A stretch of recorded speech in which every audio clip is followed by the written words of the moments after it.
Jumpa lagi sobat, melanjutkan kisah Nogososro dan Sabu Inten untuk sobat semua. Salam sejahtera dan bahagia untuk Anda sekeluarga. Pada episode sebelumnya dikisahkan Maiso Jenar ingin berburu di padang. Ia ingin memperoleh kulit harimau yang sudah dijanjikannya untuk diberikan kepada Aryo Saloka. Namun tiba-tiba ketika ia sedang berada di padang, disusul oleh Pudak Wangi. Maiso Jenar menjadi salah tingkah. Bagaimanakah kisah selanjutnya? Simak bersama-sama. Siapakah sebenarnya kalian? Tanya Maiso Jenar. Aku juga suruhan Nyai Ageng Gajah Suro dari Banyu Biru, jawab mereka. Sayang bahwa aku tidak berani menyerahkan anak itu kecuali kepada yang telah menitipkan, saut Maiso Jenar. Mendengar kata-kata Maiso Jenar, agaknya kedua orang itu menjadi marah sekali. Kau berikan anak itu atau kau aku seret di belakang kudaku, teriak orang itu. Melihat muka-muka yang kasar dari kedua orang itu, Maiso Jenar menjadi muak. Tapi masih juga ia menjawab dengan tenang. Aku tidak akan memberikan anak itu. Ketahuilah bahwa ketiga orang Banyu Biru yang akan menyelamatkan Aryo Saloka itu sudah aku bunuh. Dan sekarang anak itu pun akan aku bunuh pula. Aku adalah orang Ki Ageng Lembusoro dari Pamingit. Mendengar jawaban Maiso Jenar, kedua orang berkuda itu tubuhnya menjadi bergetar karena marah. Mereka sadar bahwa mereka telah dipermainkan serta telah dikenal pula oleh sebagai orang-orang Lembusoro yang diperintahkan membunuh Aryo. Karena itu tidak ada jalan lain kecuali membinasakan kedua orang yang tidak dikenalnya itu. Dengan gigi yang gemeretak, mereka mencabut pedang-pedang mereka. Bersamaan dengan itu, Maiso Jenar pun menjadi semakin muak. Melihat mata yang mirip dengan mata burung hantu, serta mata yang sama sekali padam di atas bibir yang melengkung ke bawah. Karena itu segera ia akan bertindak melenyapkan pemandangan yang sama sekali tidak menarik hati itu. Tapi baru saja Maiso Jenar akan melangkah, terasalah Pudak Wangi menggamit pundaknya sambil berbisik. Kakang Maiso Jenar, berilah aku kesempatan untuk berlatih, tapi jangan lepaskan aku dari pengawasan. Maiso Jenar agak terkejut mendengar bisik Pudak Wangi. Tapi kemudian ia tersenyum dengan berbisik pula ia menjawab, silahkan murid Ki Ageng Pandanalas. Mendengar jawaban itu, Pudak Wangi menjadi agak malu. Namun sesaat kemudian Maiso Jenar telah melompat ke samping. Pada saat serangan kedua orang berkuda itu datang, Pudak Wangi pun lincah pula. Sambil memungut busurnya, ia melompat ke samping serta dengan tangkasnya ia berjongkok untuk saat yang sangat pendek siap melontarkan anak panahnya. Sengaja Pudak Wangi tidak segera mengarahkan anak panahnya kepada orang-orang yang mengendarai kuda-kuda itu, karena ia ingin mengetahui sampai di mana tingkat ilmu yang pernah diterima dari kakeknya Ki Ageng Pandanalas. Mengalami kejadian itu, kedua orang penunggang kuda itu menjadi semakin marah. Meskipun demikian, mereka tidak berani tergesa-gesa menyerang, sebab mereka sadar bahwa busur di tangan Pudak Wangi tak dapat diperingan akibatnya. Karena itu mereka segera melompat turun dan lari-lari berputaran sambil mendekati bersama-sama dari arah yang berlawanan. Pudak Wangi yang memang sama sekali tak ingin membunuh mereka dengan panahnya, segera meletakkan busurnya serta kemudian mencabut pedangnya pula. Kedua orang lawannya menjadi keheranan mengapa orang itu tidak mempergunakan panahnya. Tapi mereka sama sekali tidak mau membuang-buang waktu lagi. Segera mereka bersama-sama mendesak maju. Karena Maiso Jenar kemudian menyingkir saja, maka perhatian mereka tercurah kepada Pudak Wangi. Ternyata Pudak Wangi yang meskipun baru menerima pelajaran beberapa bulan saja, namun ia telah dapat menunjukkan kelincahan serta ketangkasan bergerak.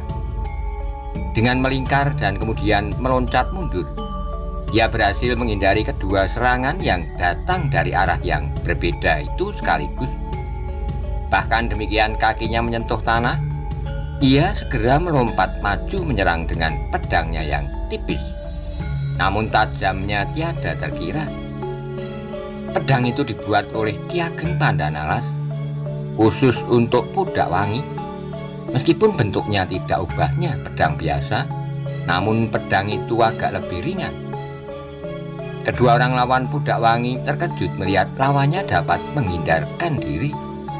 Bahkan kemudian dengan cepatnya telah menyerang kembali. Segera mereka berlompatan mundur. Meskipun kedua orang itu adalah dua orang yang telah berpuluh tahun menjadi laskar Pamingit, namun mereka belum pernah menerima latihan yang teratur dan bersungguh-sungguh. Sehingga apa yang mereka lakukan adalah cara-cara yang kasar namun sederhana.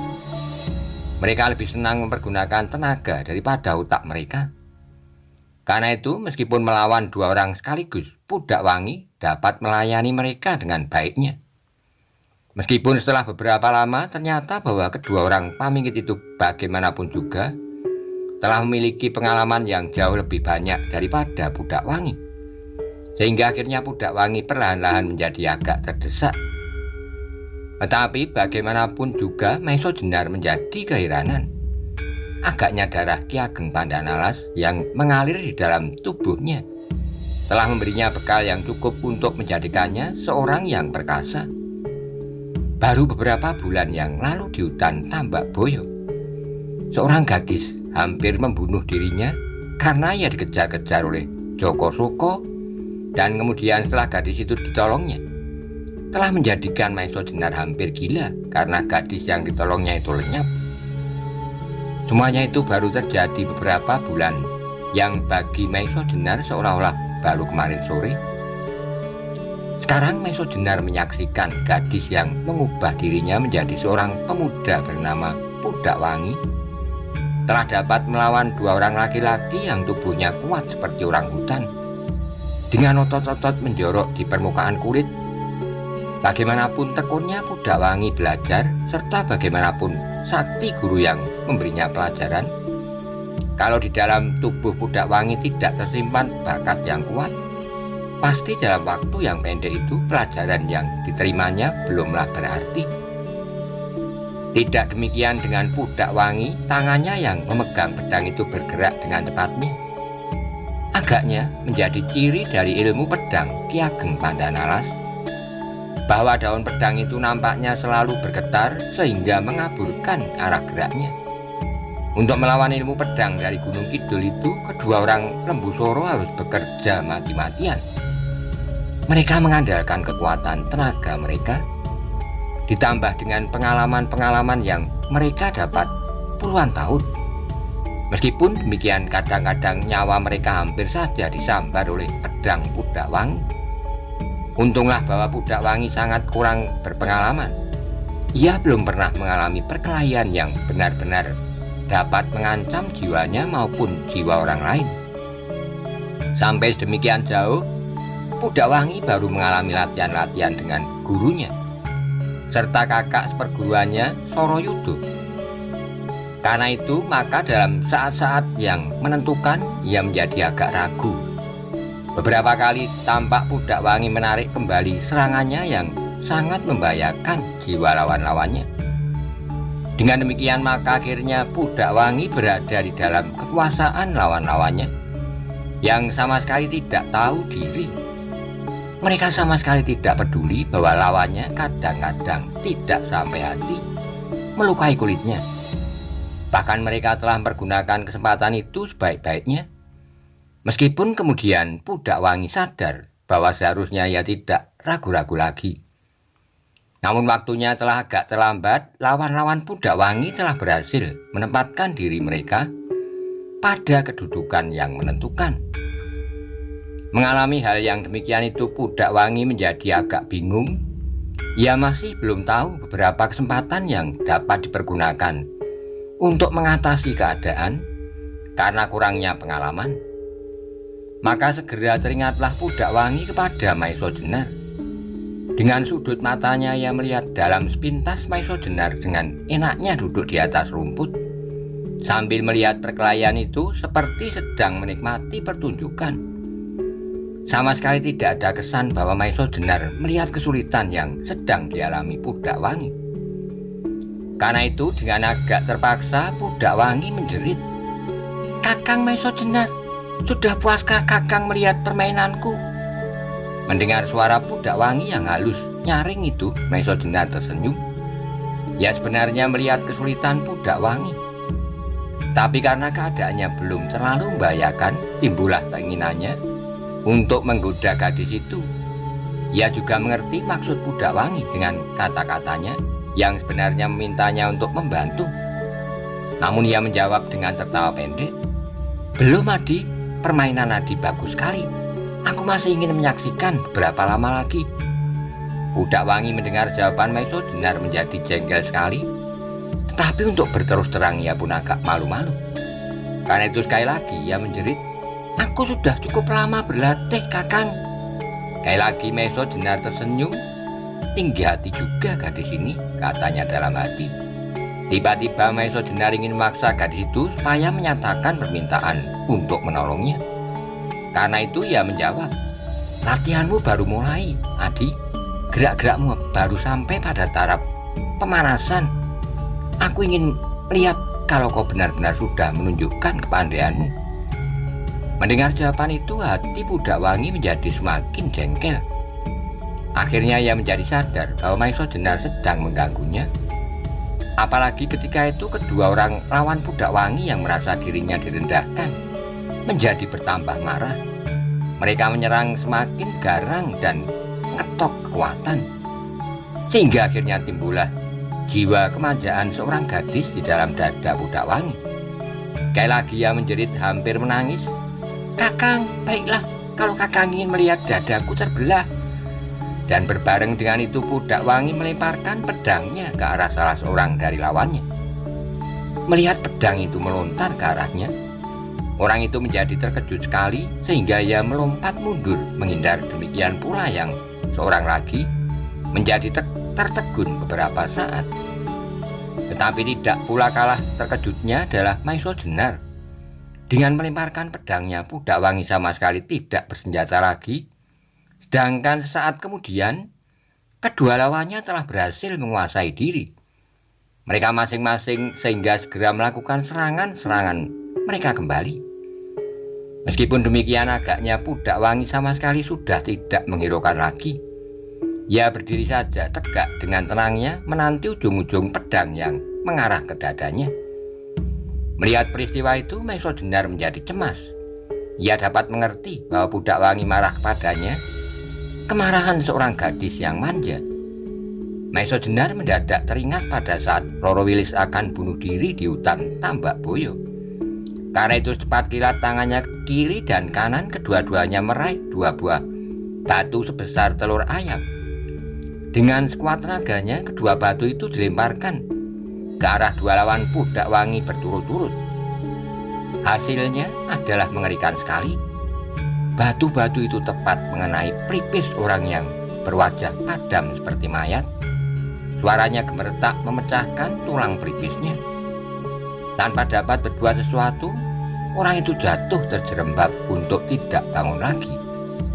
Pedang yang sebuah lagi mengenai dada orang yang bermata seperti mata burung hantu. Terdengar ia berteriak keras-keras dan kemudian jatuh berguling-guling kesakitan.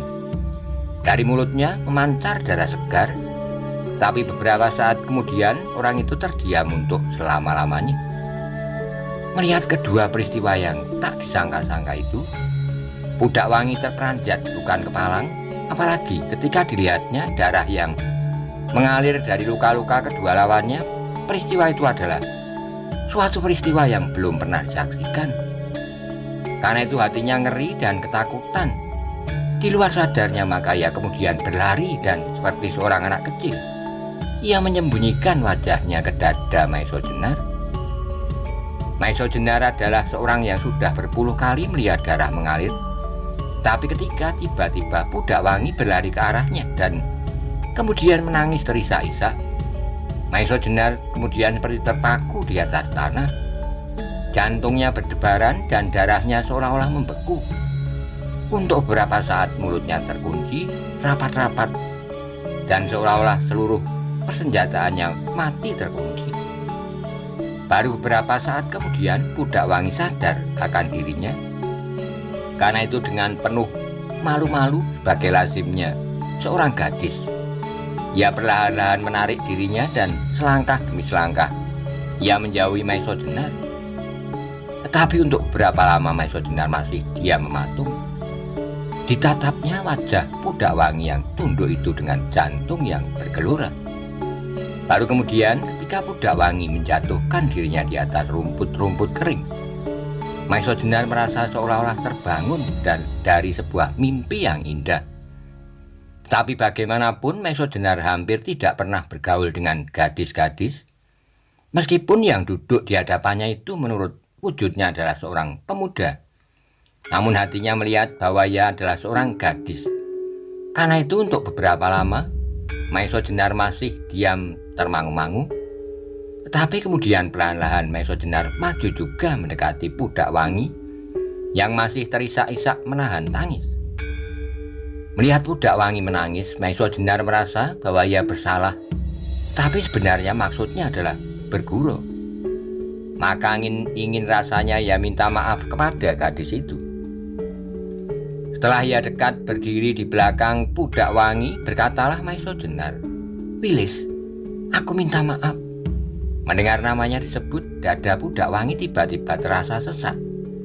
Setelah beberapa lama ia tidak pernah mendengar seseorang memanggilnya dengan nama yang sebenarnya. Sekarang tiba-tiba ia mendengar lagi nama itu. Namanya sebagai seorang gadis disebut oleh seorang yang dikaguminya. Karena itu timbullah rasa haru yang menggelegak. Hingga kemudian Roro Wilis tak dapat menahan dirinya lagi dan menangislah ia sejadi-jadinya. Melihat hal itu Maiso Jenar menjadi semakin bingung. Ia tidak tahu mengapa Pudak Wangi menangis semakin keras. Untuk beberapa saat Maiso Jenar sama sekali tidak tahu apa yang harus dilakukan. Dengan gemetar ia melangkah kian kemari. Sebentar ia duduk di belakang Pudak Wangi. Tetapi sebentar kemudian kembali ia berdiri dan melangkah pula kian kemari. Saat kemudian terasalah malam menjadi semakin sepi. Angin malam yang gemerisik di sela-sela tangis Pudak Wangi menghantarkan udara yang dingin. Kelelawar yang merajai langit di malam hari masih nampak berkeliaran di muka sebaran bintang-bintang yang menaburkan cahayanya yang gelisah. Segelisah hati Maiso Jenar. Maka akhirnya Maiso Jenar menjatuhkan dirinya di samping Pudak Wangi. Dan untuk beberapa lama mereka saling berdiam diri. Ketika di kejauhan terdengar ayam hutan berkokok bersahutan, Maiso Jenar menjadi seperti tersadar bahwa ia harus berbuat sesuatu. Mereka tidak dapat terus-menerus berdiam diri di tengah padang terbuka sampai esok pagi. Karena itu Maiso Jenar ingin menghibur hati Pudak Wangi. Tapi karena banyaknya kata-kata yang tersimpan di dalam dadanya, yang keluar hanyalah, "Adi Pudak Wangi, marilah kita teruskan perburuan kita." Pudak Wangi mandang wajah Maiso Jenar dengan sinar mata yang kecewa. Tapi ia sendiri tidak tahu mengapa hatinya kecewa. Mungkin hatinya mengharapkan Maiso Jenar berkata lebih banyak lagi. Meskipun ia sendiri takut menduga-duga kata-kata apa yang dinantinya itu. Namun semuanya itu hanya terjadi dalam sesaat, sebab saat kemudian Pudak Wangi segera kembali ke dalam keadaannya kini. Ia adalah seorang pemuda murid Ki Ageng Pandanalas. Karena itu segera ia mencoba menguasai perasaannya. Dan dengan gagahnya ia menjawab ajakan Maiso Jenar. "Marilah kita berlomba. Siapakah yang lebih dahulu berhasil mendapatkan binatang buruan?" Mendengar jawaban Pudak Wangi itu, Maiso Jenar tersenyum kecil. Segera ia memungut busurnya dan kemudian mereka bersama-sama meneruskan perburuan mereka di antara gerumbul-gerumbul yang semakin lama semakin lebat. Tapi meskipun mereka telah berjalan di daerah perburuan, hati mereka sama sekali tidak tertarik kepada binatang-binatang hutan. Itulah sebabnya maka beberapa ekor menjangan yang seharusnya telah mati mendapat kesempatan untuk masih menikmati segarnya rumput dan akar-akaran. Akhirnya Pudak Wangi menjadi lelah. Maka katanya, "Kakang, baiklah perlombaan kita tunda sebentar. Aku ingin beristirahat dahulu." Sekali lagi Maesodina tersenyum. "Baiklah Adi, aku pun lelah," katanya. Setelah itu maka segera mereka mencari tempat peristirahatan di atas batu-batu yang berserakan. Segera terdengarlah mereka dan Pudak Wangi bercakap-cakap tentang hal-hal yang sama sekali tidak penting. Pembicaraan itu beredar dari satu ke lain hal, sehingga akhirnya sampai pada diri Maesodina. Terdengarlah dengan penuh keinginan tahu Pudak Wangi bertanya, "Kakang Maesodina, tidakkah Kakang Maesodina bermaksud untuk kembali ke Demak dan memangku jabatan Kakang kembali?" Mendengar pertanyaan itu Maesodina tertegun sebentar. Apakah perlunya? Maka Pudak Wangi menanyakan hal-hal yang menyangkut dengan kedudukannya. "Adi," jawab Maesodina, "jabatan itu memang menyenangkan. Sebagai seorang perwira pasukan pengawal raja, aku banyak mempunyai kesempatan untuk berbangga, baik terhadap orang lain maupun terhadap diri sendiri. Tetapi sayang bahwa aku tidak dapat kembali pada saat-saat yang dekat ini, apalagi ketika aku merasa bahwa aku wajib untuk menemukan kembali keris-keris Nogososro dan Sabu Inten. Maka keinginanku untuk kembali ke Demak menjadi semakin tipis." Sebagai seorang prajurit, sela Pudak Wangi, "Bukankah Kakang akan lebih banyak kesempatan untuk menemukan keris-keris itu?" "Mungkin demikian," jawab Maesodina. "Tapi mungkin juga sebaliknya, sebab tugas seorang prajurit adalah beraneka ragam. Kecuali itu Adi, pengabdian seorang bertebaran pada banyak bidang. Aku sekarang sedang mengabdikan diriku dengan cara ini."